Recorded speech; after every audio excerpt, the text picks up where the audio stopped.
श्री राम।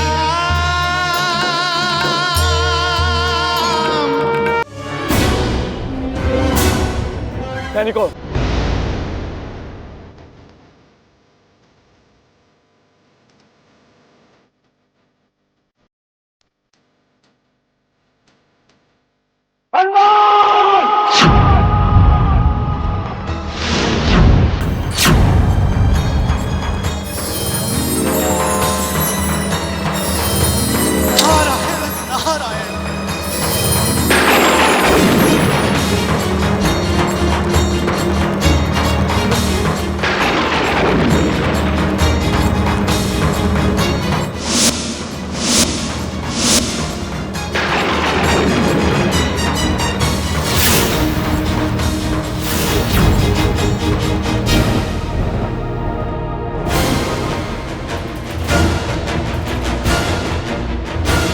हनुमान, अब तुम मेरे आशीर्वाद के अधिकारी नहीं रहे। ऐसा ना कहें प्रभु। यदि आपने मुझसे मुंह मोड़ लिया तो संसार में मेरे लिए रह ही क्या जाएगा। अयोध्या नरेश के रूप में मेरा प्रथम कर्तव्य है अयोध्या और उसके नागरिकों की रक्षा करना, और तुमने बिना किसी कारण अयोध्या के सैकड़ों सैनिकों का वध कर दिया है। इसका दंड तुम्हें अवश्य मिलेगा। प्रभु, मैं अपने कर्तव्य से बंधा हुआ था। यदि तुम सचमुच क्षमा चाहते हो और जीवित रह के अपनी कीर्ति की रक्षा करना चाहते हो तो काशी नरेश को मुझे सौंप दो, अन्यथा मेरी शपथ के रास्ते में आने के कारण मैं तुम्हें दंडित भी कर सकता हूं। आप मेरे आराध्य हैं, मैं आपकी आज्ञा को नहीं टाल सकता। परंतु प्रभु, मैं अपनी माता को दिए वचन से वचनबद्ध हूं। मैं काशी नरेश को आपको नहीं सौंप सकता।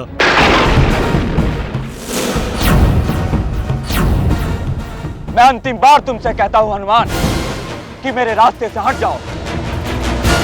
यदि तुम मेरे और काशी नरेश के बीच से हट जाओगे तो अयोध्या के सैकड़ों सैनिकों के वध के लिए भी तुम्हें क्षमा किया जा सकता है। प्रभु, जिस प्रकार आप अपने वचन, अपनी प्रतिज्ञा का पालन कर रहे हैं, उसी प्रकार मैं भी अपने वचन से मजबूर हूं। वचन पूरा करने और हर हाल में अपनी माता की आज्ञा को पूरा करने का पाठ मैंने आप ही से पढ़ा है, और मेरी माता ने काशी नरेश की रक्षा का दायित्व मुझे सौंपा है, और मैं अपने प्राणों की आहुति देकर भी काशी नरेश की रक्षा करूंगा।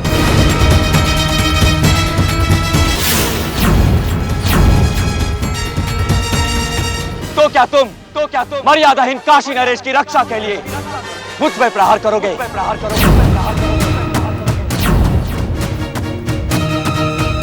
चुप क्यों हो हनुमान? मेरे प्रश्न का उत्तर दो। तो क्या तुम मर्यादाहीन काशी नरेश की रक्षा के लिए मुझ पर प्रहार करोगे? नहीं प्रभु, मैं आप पे प्रहार की बात तो सोच भी नहीं सकता, किंतु अपनी माता को दिए वचन की रक्षा के लिए मैं अपने प्राणों की आहुति दे दूंगा।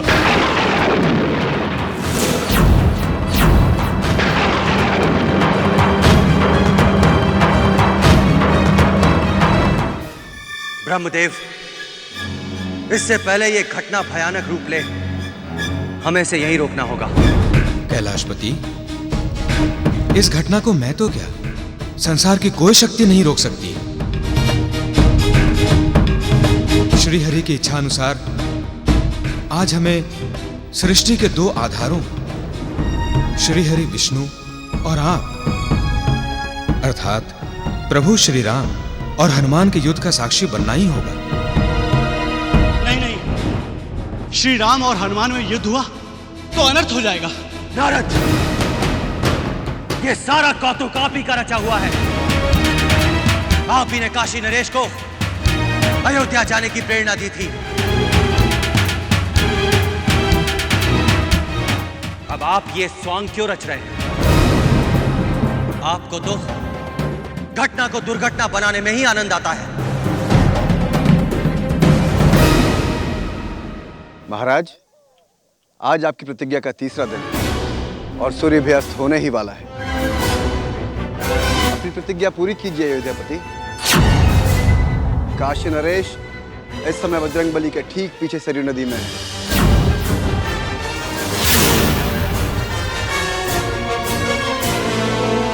जय सिया राम, जय सिया राम, जय सिया राम, जय सिया राम।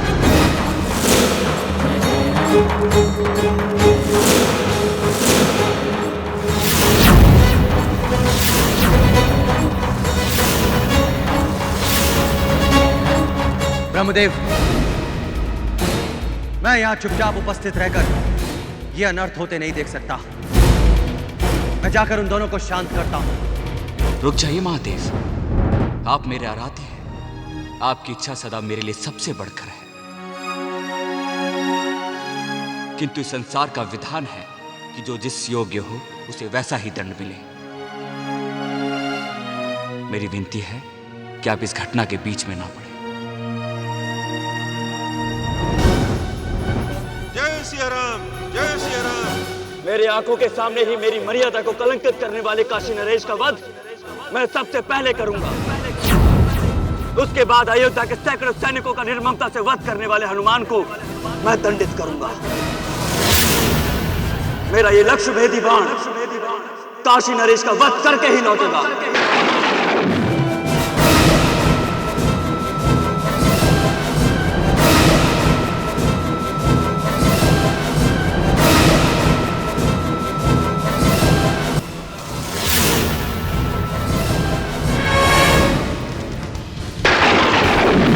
जय सिया राम, जय सिया राम।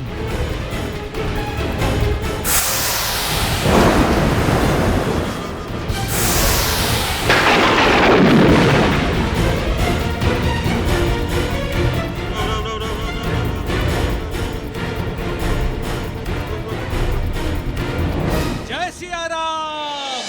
ये कैसे हो गया? प्रभु श्री राम का चलाया हुआ तीर निष्फल हो गया। ये तो असंभव है। मुझे कोई धोखा तो नहीं हुआ देवगण? नारद, ये राम नाम की शक्ति का प्रभाव है।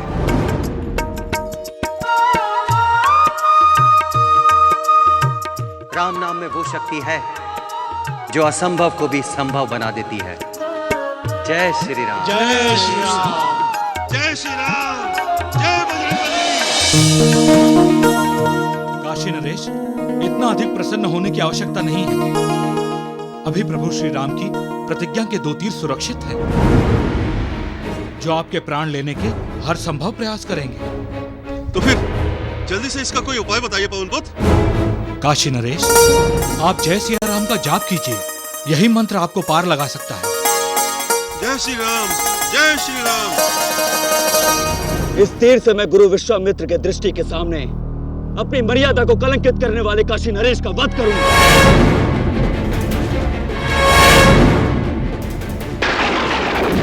जय सिया राम, जय सिया राम।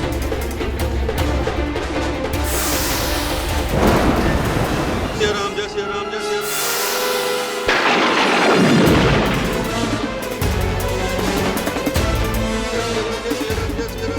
जय श्री राम, जय श्री राम, जय श्री राम, जय श्री राम, जय श्री राम, जय श्री राम, जय श्री राम, जय श्री राम, जय श्री राम। जय सिया राम।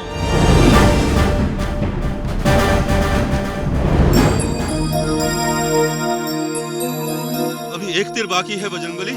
हे जीवन रक्षक, जल्दी से कोई उपाय बताइए। राजन, अब आप बोलिए। राम लक्ष्मण जानकी, जय बोलो हनुमान की। वजुर की मार, हनुमान बाबा तुम ही रखवार। इसका घोष कीजिए। राम लक्ष्मण जानकी, जय बोलो हनुमान की। वज्र की मार, हनुमान बाबा तुम ही रखवार। इस एक ही तीर से मैं गुरु विश्वामित्र के अपराधी काशी नरेश और उन्हें जीवन देने वाले हनुमान को दोनों को दंडित करूंगा। अब तक तो प्रभु श्री राम कर्तव्य से बंध कर तीर चला रहे थे, लेकिन अब उन्हें क्रोध आ गया है। सत्य कहा आपने ब्रह्मदेव। अब इन दोनों को कोई नहीं बचा सकता। काशी नरेश से अपना नाम जपवाकर बजरंगबली ने भारी भूल कर दी है।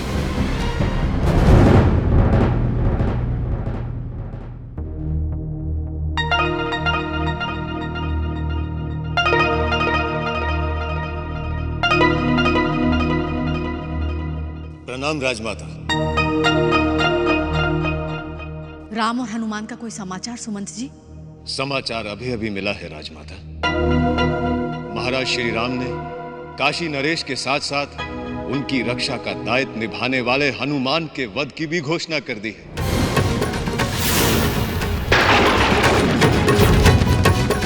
किंतु हनुमान ने अभी तक श्री राम पर प्रहार नहीं किया है। सुमंत जी, मैं स्वयं युद्ध स्थल पर जाना चाहती हूँ, तुरंत। जैसी आपकी आज्ञा राजमाता। आइए।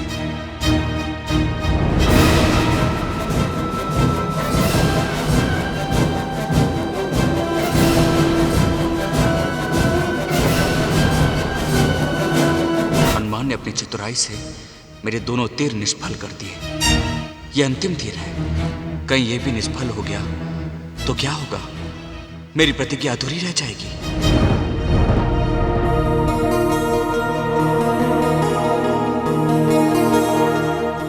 पुत्र हनुमान।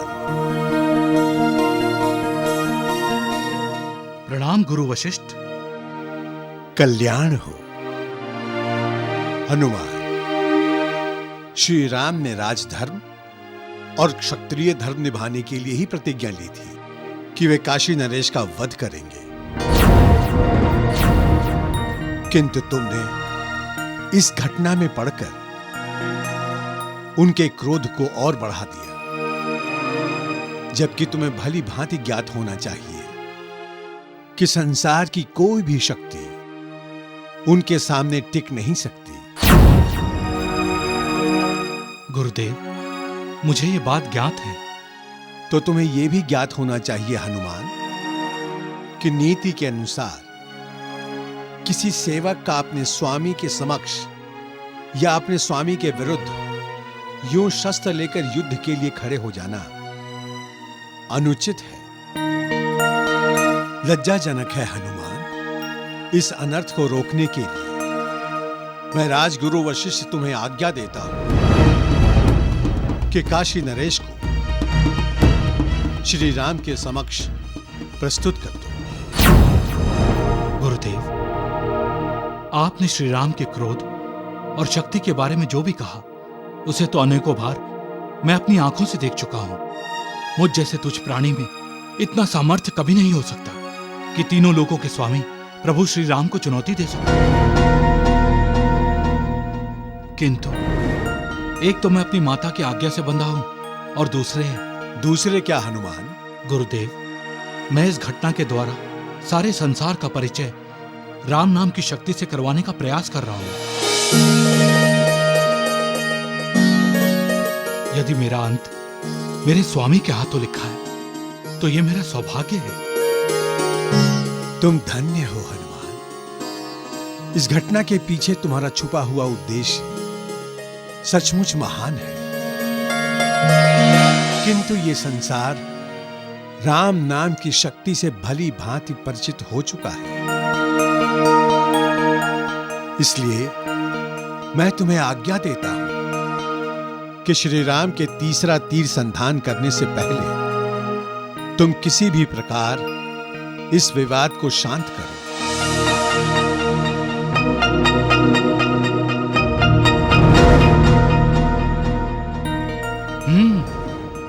गुरुदेव, मुझे इस विवाद को शांत करने का उपाय मिल गया है। राजन, आप मेरी और गुरु वशिष्ठ की ओट में आगे बढ़कर शीघ्रता से गुरु विश्वामित्र के चरण पकड़ लीजिए। वे सहज ही दयालु हैं, वे आपके इस अपराध को क्षमा कर देंगे। जैसा आप उचित समझे।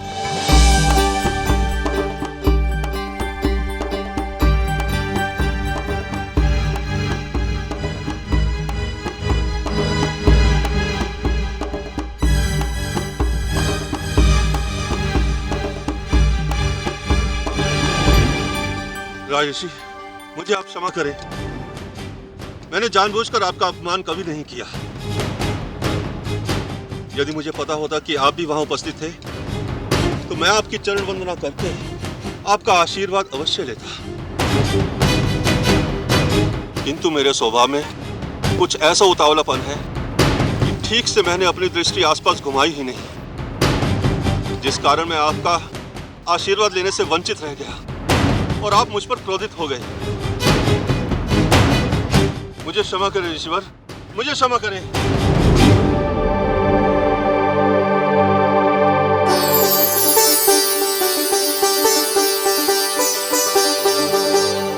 ठहरो राम, ठहरो राम, ठहरो राम।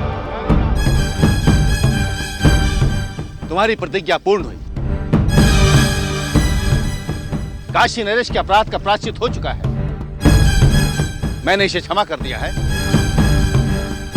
तुम भी इसे क्षमा कर दो।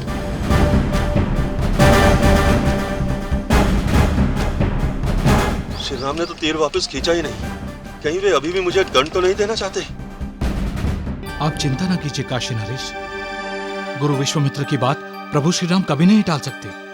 बात कुछ और ही है।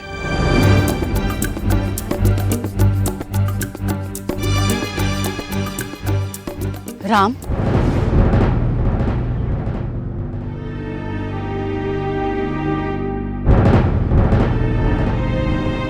क्या बात है राम? मेरे क्षमा करने के बाद भी तुम काशी नरेश पर बाण चलाओगे? गुरुवर, आपकी आज्ञा शिरोधार्य है। काशी नरेश के पाप का प्रायश्चित तो हो गया,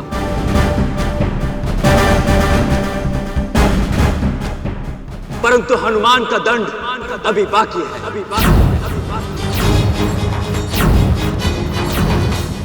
अयोध्या के सैनिकों का निर्ममता से वध करने वाले हनुमान, मृत्यु दंड के लिए प्रस्तुत हो जाओ।